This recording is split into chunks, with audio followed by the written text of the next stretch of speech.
Well, the Most High be praised. Truly, we're grateful to be able to share the word of the Most High in teaching. And on this Wednesday evening, we're always blessed when we come out of prayer and time of intercession, praying for the needs of the people of the Most High, the world, and the salvation of those who have not returned to the Creator. Today I want to share some scriptures with regard to the subject of prohibitions against paganism. And in our ministry, I have spent time in the past teaching on the subject of paganism.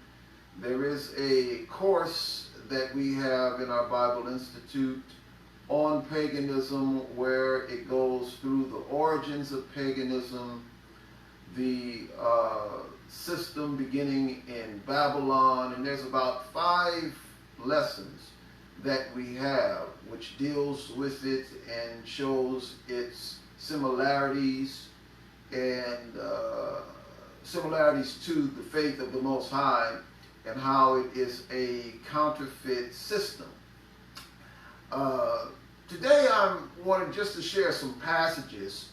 Not doing a study on paganism today, but those who might be interested in doing a study on paganism, we definitely would invite you to go view our website at www.ncmi.20m.com. Again, that is www.ncmi.20, that's 20m.com.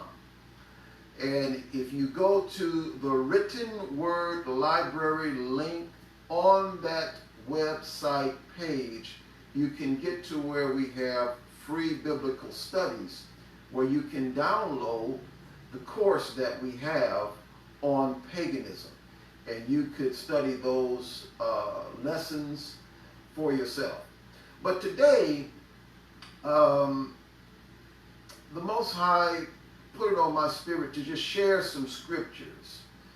And much of this was generated based upon something that I observed on a children's learning tube.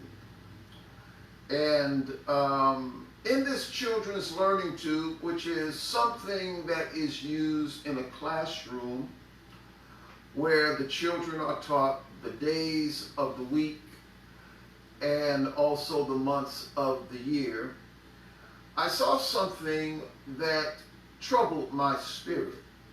And this particular video clip, which is primarily for teaching children, whether they're in the 1st, 2nd, or 3rd grade, about the days of the week, you know, Monday, Tuesday, Wednesday, Thursday, Friday, Saturday, and Sunday, which is common in the public school system where there are these videos and they're put to a song so that the children can remember the days of the week. And also the months of the year are done the same way, where there's some animation in the video so that the children will be able to remember the days of the week and the months of the year. This particular learning show on the days of the week were a bit disturbing to me because as the video was going through the motions of describing the days of the week, they actually began to show what the names of the days represented. And most who are informed about the days of the week, such as Monday, Tuesday, Wednesday, Thursday, and Friday, Saturday and Sunday, they know that these days are named after the pagan deities of either the Greeks, Romans, Celts, or the Norse people.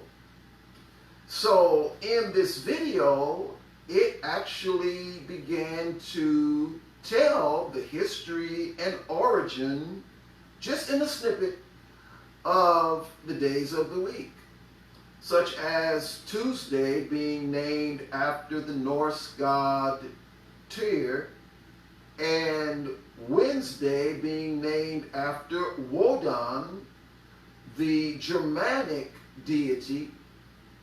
So we find that our children are now not only being taught the days of the week, but they are also being taught the origin of these names, which are named after pagan deities.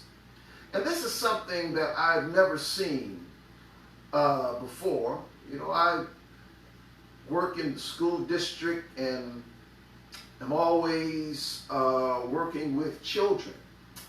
And so to observe this video was a bit disturbing, because as I had known from a prophetic feel in the spirit, that as we get closer and closer to the coming of Messiah, that there would be a greater rise of the pagan system of religion.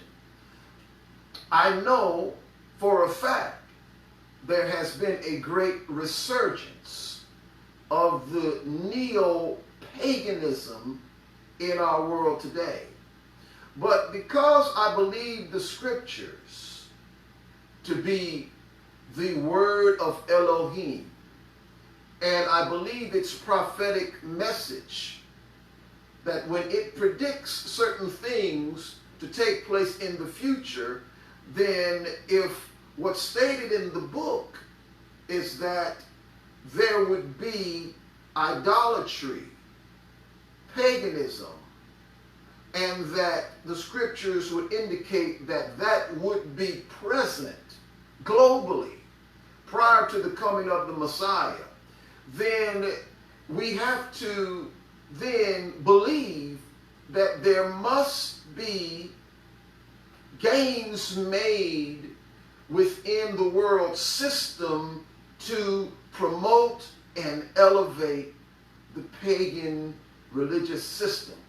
Because it is out of that pagan religious system that the false Messiah, the scripture calls the man of sin, the one called commonly the Antichrist. It's more appropriate to call this person the false Messiah. That's to come to be that one world global leader.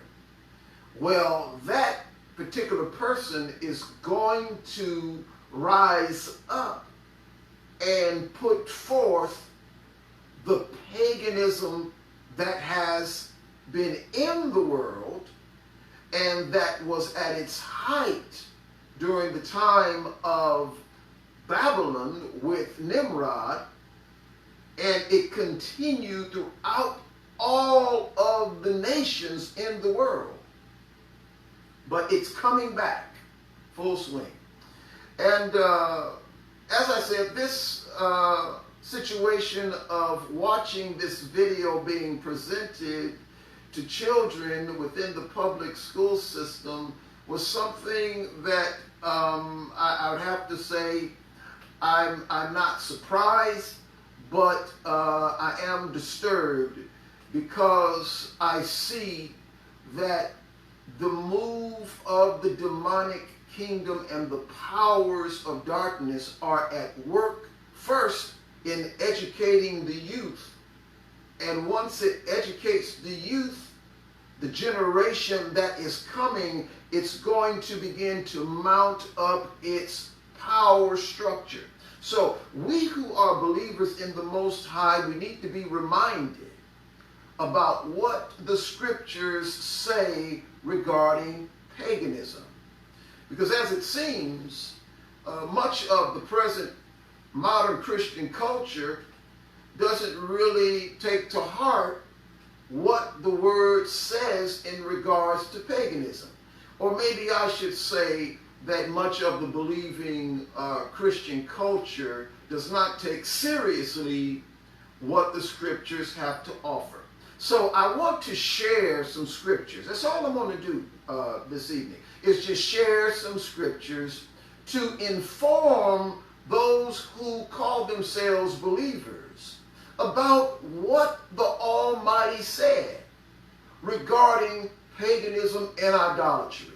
And hopefully, after you have heard these scriptures, you would take seriously the word of the Most High and begin to examine your world around you, and also examine how you practice your faith and what you celebrate that has its roots in the pagan system. So what I want to do, I want to go to Exodus chapter 23. I'm going to begin at Exodus chapter 23, verses 23 and 24. Then I'm going to go to Exodus chapter 34, verses 11 through 15. But first of all, let's just look at Exodus chapter 23, verses 23 through 24. The Most High is speaking, and he says, "When my angel goes in front of you and brings you to the Amorites, the Hittites, the Perizzites, the Canaanites, the Hivites, and the Jebusites, and I blot them out, you shall not bow down to their Elohim." Number one, he says you are not to bow down to their Elohim or worship them. Number two, they are not to be worshipped, and homage is not to be given to them. Number three, or follow their practices. These are customs, these are traditions, these are things that are related to the worship and the homage paid to the deities in the land. But you shall utterly demolish them and break their pillars in pieces. Now let's go to verse 34. And we're going to go to the 11th verse, and we're going to read through verse 15. Now mind you, this information the Almighty was given to our ancient fathers before they went into the land of Canaan. They were instructed to go in and to destroy all of the idols. This would include the high places, all of the Asherah poles called the sacred poles, all of their temples of idolatry, and remove all of the names of the deities out of the land in which our fathers were possessing. Now, I'm just going to read beginning at verse 11 through verse 15. This is just more information in addition to what was read. It's somewhat of a recap, but the Most High is re-emphasizing it. In verse 11 of chapter 34, it says, "Observe what I command you today. See, I will drive out before you the Amorite, the Canaanite, the Hivite, the Perizzites, the Canaanites, the Hivites, the Perizzites, the Hivites, or Hittites, is what I should have said before, but the Hivites and the Jebusites. Take care not to make a covenant with the inhabitants of the land to which you are going, or it will become a snare to you. It will become a bondage to you, is what the Most High says, if you make a covenant. And this is why. Notice what he says. You shall tear down their altars, break their pillars, and cut down their sacred poles. For you shall worship no other Elohim, because Yahuwah, whose name is jealous, is a jealous Elohim. You shall not make a covenant with the inhabitants of the land, for when they prostitute themselves to their Elohim and sacrifice to their Elohim, someone among them will invite you, and you will eat of the sacrifice. Now here, there's a little bit more explanation that's been given, some more detail about what they're to do. They're to, as I mentioned before, not only tear down their altars, but to also destroy and cut down their sacred poles and their pillars.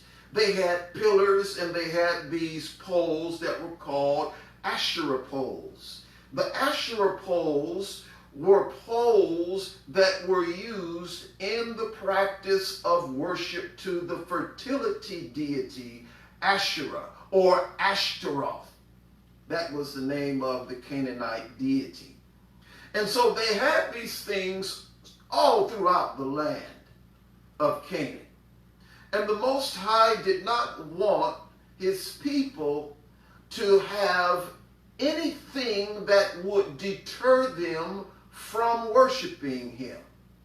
And as they were told, going throughout the land, that they would have to conquer the people in the land, not all at once, but little by little. So since they were on the move of conquering the land of Canaan little by little, there would be the people in the land worshiping their deities. And the Almighty said, I don't want you to worship their deities. I don't want you to practice their customs. I want you to tear down everything that represents their idolatrous system. And the reason is so that there would be no remembrance, that there would be no witness, that there would be nothing left there that would cause his people to begin to inquire and to question about these deities. You know how people are. People are curious. When they see something new, something different, they want to find out, what is this thing about? Well, the Almighty did not want his people to go investigating about these deities or the worship and the religious system that was associated with these deities. Although he knew that they would be exposed to the people of the land and to observing what the people of the land were practicing, yet the Almighty did not want them to in any way have any association with the practice and worship of these deities. And so the Most High said to the people, he said, look, don't make a covenant with the people of the land. Don't go and connect yourself. Don't go and somehow intermingle with the people of the land, because what's going to happen is, while they're doing their worship to their deities and you befriend them, they'll invite you to come over and celebrate with them. And if you go and celebrate with them and worship with them, because when you partake in the festivities and you eat of the animal that has been sacrificed to their deities, then you are involving yourself in the worship, and it displeases the Almighty.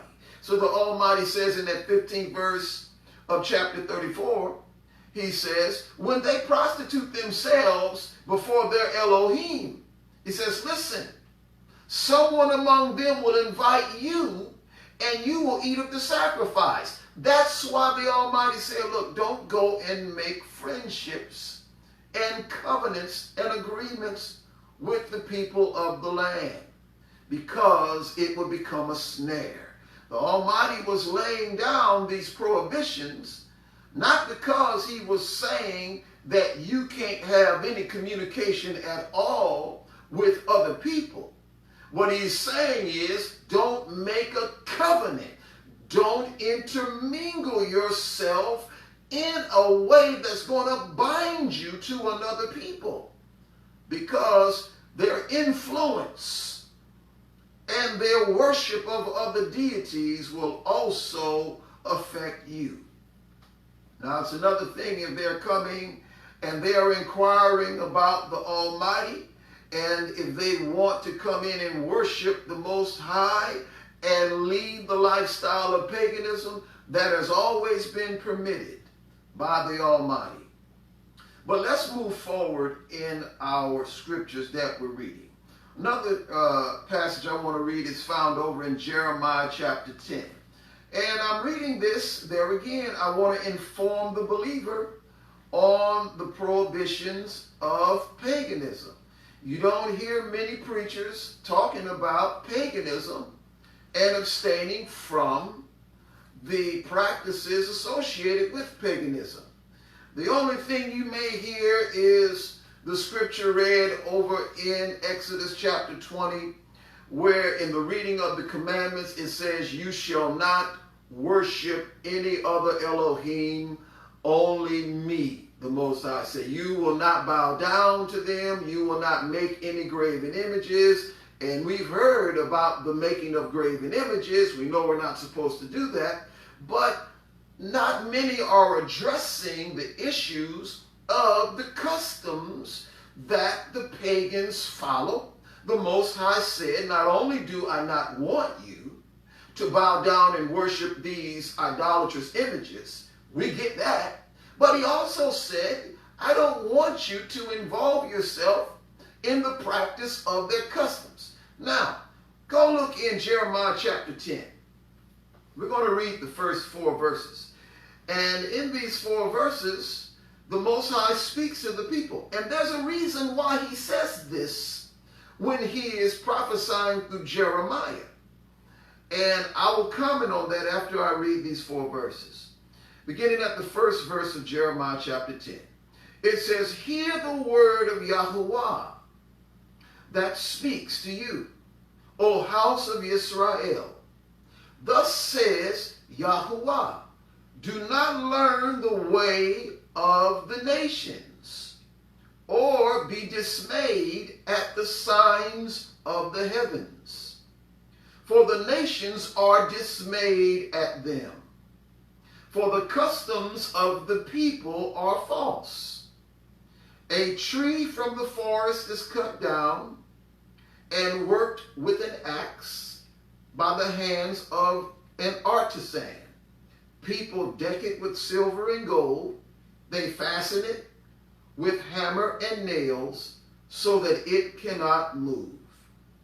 Now here in these 4 verses, the Most High speaks through the prophet Jeremiah. And he gives this instruction to Jeremiah because the people of Judah, during this particular time, before they had been taken into captivity by the Babylonians, were worshiping the deity called Baal, the deity called Tammuz, and also Ishtar, which was called the Queen of Heaven. When you read through the book of Jeremiah, you find that there are a number of places where certain statements are made that allude to the fact that the ancient fathers in Judah were worshiping Tammuz. It talks about that they were crying to Tammuz. It also says in the book of Jeremiah that the women were making cakes unto the Queen of Heaven. And it also says that there were 25 men who stood with their backs toward the door of the temple and who bowed themselves down to the sun. Now, here in this scripture text that we just read, the Most High tells the people, look, do not learn the way of the nations. And he's given this instruction be based upon what they were doing. They were worshiping the deities of the nations, and at the same time, they were worshiping, so-called worshiping, the Most High Yahuwah at the temple. So there was a blend, if I can say that, of pagan worship and the worship of the Most High. The people were coming before the Almighty and trying to play as though they were innocent because they were performing this worship in secret and in public. But then at the same time, they would come with their sacrifice to the Almighty. And the Almighty said, no, I don't accept your sacrifice. I don't accept what you offer because you are performing worship unto these idols. So here in chapter 10, he talks about not learning the ways of the nations, which are to be overly concerned with the signs in the heavens. What are the signs in the heavens? Well, the Almighty told us that the signs in the heavens, which he created, according to Genesis, are the sun, the moon, and the stars. For those who are familiar with the pagan religious systems, the worship of the sun deity was the worship of the chief deity of the pagan system. In all of the pagan systems, which has its origin from Babylon, it is the worship of the sun that is the chief. And then you have the worship of the moon. You have the worship of the stars. In the stars, you can see the constellations, and these constellations were images of pagan deities. And so this is what the nations worshiped. And they based their whole system around the worship of the signs in the heavens. And the Almighty was saying, look, my people, do not follow these practices. Do not become dismayed, and do not become overly concerned and pay homage to the deities that are in, or shall I say, the signs in the heavens that have been made into being deities of the people. Because there is no Elohim other than the Most High Yahuwah. He is the only Elohim. And so not only was the instruction given to not be concerned and caught up in the worship of the sun, the moon, and the stars, but also here it says that the customs of the people are false. So since these customs are false, it only makes sense that the customs are not supposed to be looked at as something that has any truth in it. The reason why the Almighty says that the customs are false is because the people of Israel at that time were finding something significant. They were finding a basis of truth in the practicing of these customs. There was something that they saw in it that was significant to them. Now, looking at this, we're told by the Almighty not to get caught up in the worship of the stars, the sun, the moon, the planets, not to get caught up into that, but to be mindful of the fact that these things are false. Their customs are false. And the reason why the customs are false is because no worship is to be given to the creation, but only to the Almighty. See, the Most High gave to mankind the authority over the works of Elohim's hands. So why would a human being bow down to something that the Almighty has created when the Almighty has given authority and power to man to govern the works of the Almighty? He's given man the authority to govern all of the animals, all of those things that are in the seas, those things that fly in the sky. But seeing that the Almighty has given man power over the works of his hands, that would also include, I believe, since now we're able to go into the atmosphere, we're able to go into one of the heavens, he's also given us authority over the stars, the moon, and the sun. Now, we can't tame the sun, but I'm just saying, the scripture says that the Almighty has given us authority over the works of his hands. And at present, we're not able to experience the full divesting of that authority because we have not gone through the change of being glorified. But that's something that is given to us. And if he's given that to us, why then would a human being bow themselves down to those things that the Almighty has created? The Almighty has said that their customs are false. There's no truth in their customs because what they're doing is not according to the plan and purpose of the Almighty. So we have this instruction here against paganism and the following of the practices of paganism. Now, another passage I want to read is in Zechariah chapter 13, verse 2. In Zechariah chapter 13, verse 2, this passage has a bit of a prophetic element to it. When I read it, you'll see why. And then I want to say something about it and then hopefully wrap this up.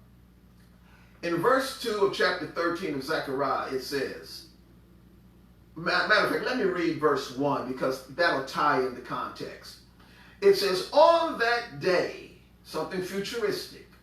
It says, on that day, a fountain shall be opened for the house of David and the inhabitants of Jerusalem, to cleanse them from sin and impurity. Now notice, it says something in the future is coming. That there would be a fountain that would be open to the house of David and the inhabitants of Jerusalem. So this is referring to a time when there will be inhabitants in Jerusalem. In other words, there will be Israelites back in the land of Israel. And we know that that has already been occurring, that there have been Israelites going back to the land of Israel. But notice what it says, because the situation in the future, and I believe we're living in that time, wherein there will be inhabitants in the land of Israel and in Jerusalem will be such that there will be sin.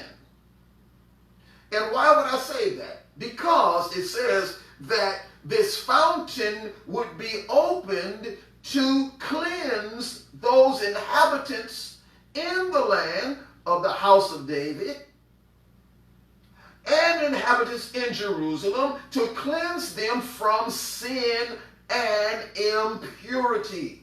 Sin refers to the breaking of the Torah. Impurity has to do with being made defiled through practices that involve some type of detestable thing, which can be the worship of other deities, sacrificing unto other deities, all of those things, or the eating of unclean animals. Those things make one impure according to Torah. But now let's listen to the second verse, which is the one I wanted to really highlight. It says, on that day, says Yahuwah of hosts, I will cut off the names of the idols from the land, so that they shall be remembered no more. Now, this is a very interesting statement. There's a lot that it alludes to. First of all, it's predictive, it's futuristic. It says that this will be in a time when there will be those of the line of David. There would be Judean Israelites back in the land of Israel, in particular in Jerusalem. That there would be a sinful and an impure spiritual condition among the people. And as we look at the second verse, it continues to elaborate, to inform us that there will not only be a sinful condition, an impure spiritual condition, but there will also be idols in the land. Because notice what the prophet says. It says that the Almighty will cut off the names of the idols from the land. So what that says is that prior to the coming of the Mashiach, because when you read over in the 14th chapter of Zechariah, it talks about the coming of Yahuwah, which is Yeshua the Messiah, that he will come and his feet will stand upon the Mount of Olives. You can read those details by reading the 14th chapter of Zechariah. But before that takes place, notice the situation and spiritual condition among many of those who call themselves Israelites in the land of Israel at that time in the latter days will be involved in some sort of homage to idols. If this was not so, then the Most High would not have said that I will cut off the names of the idols from the land, so that they shall be remembered no more. The reason why he's cutting them off, and that's going to take place in its fullness when he arrives to establish his kingdom.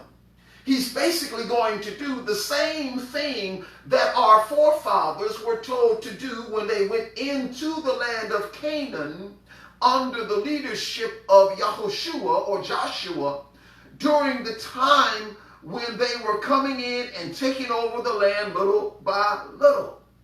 Of course, they failed in that they backslid and worshiped the Elohim of the nations and were sent into captivities.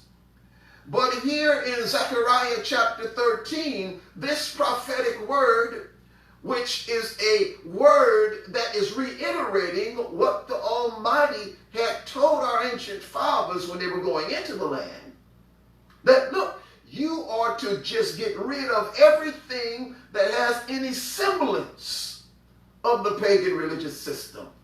Every name, every temple, every altar, every sacred pole, every pillar. And here the Almighty says, when I come, I'm going to remove and cut off all of the names of the idols out of the land. I'm getting rid of all of that so that there is no more remembrance. Now, this ought to give us an idea of how the Most High passionately feels about the removal of idolatry, of paganism, of its customs, of its practices from the life of his people. Now, this is something that is prophetic. And because it is prophetic, it is saying to us that as the end of days are approaching, there would be a rise in paganism and idolatry. There would be a rise in the system of the false Messiah, so much so that it will cause idolatry to be even in the land of Israel. Now, right now, the land of Israel is under the control of Zionist Judaism at this particular time. And that particular form of Judaism is allowing a lot of things to go on. You have some folk that are there that truly observe Torah in the land of Israel, but also at the same time you have many that allow much perversion that's against Torah. And this was prophesied, so it's not something that we should be surprised about. But the point that I want to make to us who are believers is, while we see this rise of paganism in our world, and let's not put blinders on, saints of the Most High, there is a rise in paganism in our world. We need to face that truth. We need to face that it is a reality and it is prophetic. But also, at the same time, we need to be informed about the things that we, who call ourselves believers, are involved in with regard to practices that are of pagan origin.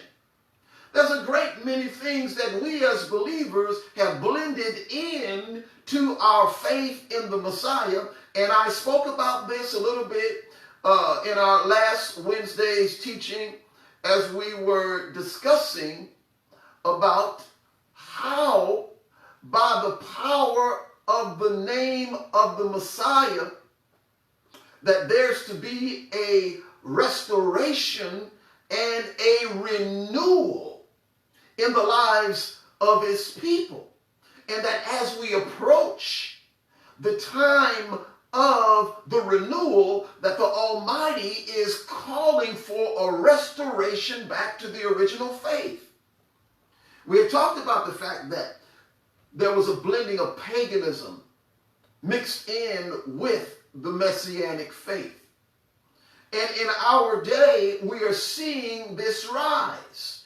And the Almighty is calling his people to come out from the practices that are related to the pagan system. There are some wonderful, precious believers that love the Almighty, that love Messiah, that love the Word. But many of you are unaware of the fact that some of the things that you practice in your holidays, and I mentioned before, the Easter celebrations and your Christmas celebrations, and you're wanting to focus on the Messiah, Yeshua, during that time, but you're not aware that those practices, when you do your Easter eggs, and you do your tree elevation and decorating of the tree, that you are mimicking identically, you are mimicking the winter solstice celebration. And you are celebrating it at the same time and date as the pagan solstice. Celtics celebrate their winter solstice celebration. Everything identical is the same. From the tree to the decorating of the tree to the presents, all of it is the same. And some are innocent in what they're doing and have no knowledge of the fact that it is pagan.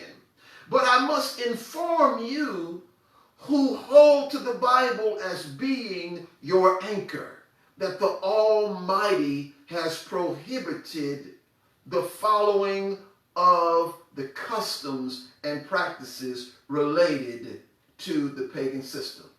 Now, there are many who might be hearing me who celebrate these things, and in your mind, you might think, well, look, this is my family tradition. I've done it all my life. I'm going to keep doing it. Well, if that's what you want to do, you can do whatever you choose to do. People will make their choices to celebrate whatever they choose to celebrate. And there are those who celebrate these things and could care less about what the Bible says or what the Most High Yahuwah gives as a form of instruction and commandment. So for those of you who don't accept this book, if you don't accept the scriptures and you don't accept what we have read, hey, go do your thing, do what you're doing, don't listen to me. But for those of you who have said that you accept this book as being the word of Elohim, then there is a challenge that is made to you. For the Almighty of this book has prohibited paganism. Why? Because it is a counterfeit system that the demonic kingdom has brought into this realm. And it is a mimic. It is a counterfeit of the true faith that the Almighty has given to us. And it has been placed in our realm as a distraction to lead men away from the true and living Elohim and the faith once delivered to the saints. I want to say to you that are believers, be mindful of what's going on in your world around you. Many of you have children that are within the public school system, and they're being taught these pagan things, the days of the week, and I've taught on it before, but I'm asking the Almighty to give us wisdom as we move forward to help the people of the Most High to become more separated to the Word. We need to make a stand because the time is coming where the lines are being drawn. The Most High said over in the book of Revelation when he was talking about Babylon. And Babylon is that pagan Christian mix. He said, "Come out of her, my people." It's interesting that he would say such a thing. Why would the Almighty say to his people, "Come out of Babylon," unless his people were somehow connected, intermingled with, had made a covenant with Babylon? He made the statement prophetically because he knew that in the future that there would be a pagan mix with the mix of the Messianic faith. And in these last days, the Almighty is calling you, you who refer to yourself as being a true believer in the Messiah, he is calling you to come out of Babylon. This is a very challenging message. It is. These scriptures are challenging. They are life challenging. But the Most High will not share his glory with any other Elohim, and he will not allow the remembrance of these other Elohim to be put before him through the practicing of the traditions and the customs as it has been blended in with the Messianic faith. The Most High says, look, I'm going to cut off all of the names of this stuff, and I want it removed out of my land. I want it removed away from my people. I want my people away from Babylon. I want them out of that particular culture, because The remembrance of it detests the Almighty because it points to a different system that is spearheaded by Hasatan, the devil. And the Most High wants his people to be separated unto him.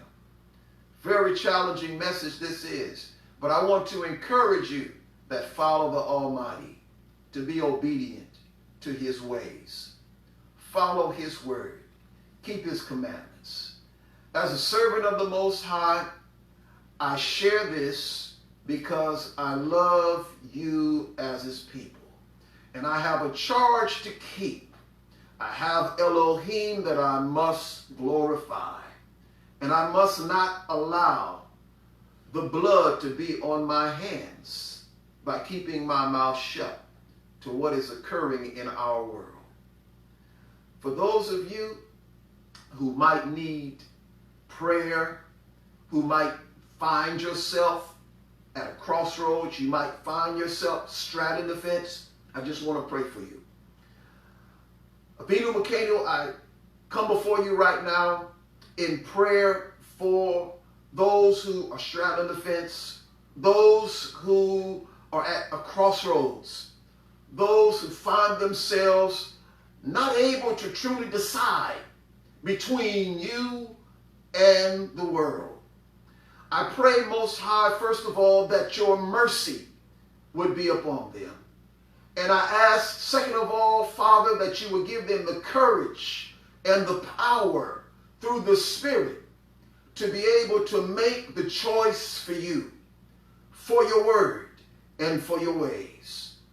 I pray, Father, that you will settle the question, settle the dilemma, break every yoke of the spirit of deception, and have your way in the lives of your people. Cause your word to be accepted and to be embraced. And for those who may be listening that may not agree with this teaching, I pray, Most High, that you would shower your mercies and your loving kindness and open their eyes to the truth of your word, that you are an Elohim. You are the Most High who is jealous, and you want us all to yourself. And we are to be shared by no other system, nor any other deity. Touch your people and have your way in their lives. We bless you, Father, and we call it done in the mighty name of Yeshua. Amen. People of the Most High, be blessed. This word has been given in love as a word of warning to help prepare you for the Messiah and his soon return. Shalom, shalom. Go in peace.